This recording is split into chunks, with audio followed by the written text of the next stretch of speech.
विषप्राशन केलेल्या रुग्णाला उपचार नाकारले गेल्याची घटना नवी मुंबईच्या वाशी रुग्णालयामध्ये घडलेली आहे। अत्यंत धक्कादायक प्रकार नवी मुंबईतून समोर आलाय।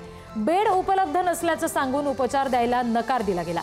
जाब विचारण्यासाठी गेलेल्या ठाकरेंच्या शिवसेनेच्या पदाधिकाऱ्यांशी सुद्धा डॉक्टरांनी अरेरावीची भाषा केली। वाशी रुग्णालयाचे वरिष्ठ अधिकारी डॉक्टर राजेश म्हात्रे यांनी मध्यस्थी केली आणि रुग्णाला ऍडमिट केलं।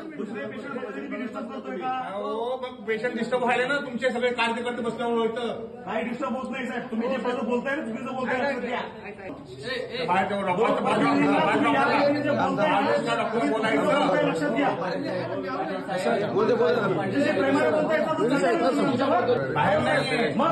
बाहेर ना म्हणजे काय बोलतील मला, दुसरे पेशंट डिस्टर्ब करतोय का?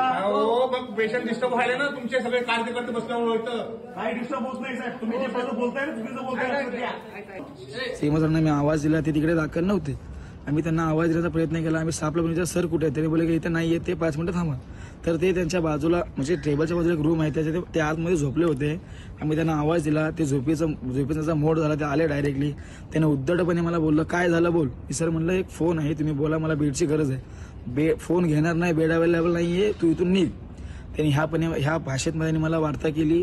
जर आम्ही सामान्य नागरिक येतो, आम्हाला बेड अवेलेबल नाहीये, जर कुठला लोकप्रतिनिधी आला त्यांना तुम्ही बेड अवेलेबल करून देता, म्हणजे आमचं काय जीवन नाहीये का, त्यांचं जीवन आहे का, म्हणजे आम्ही जगायचं की नाही जगायचं।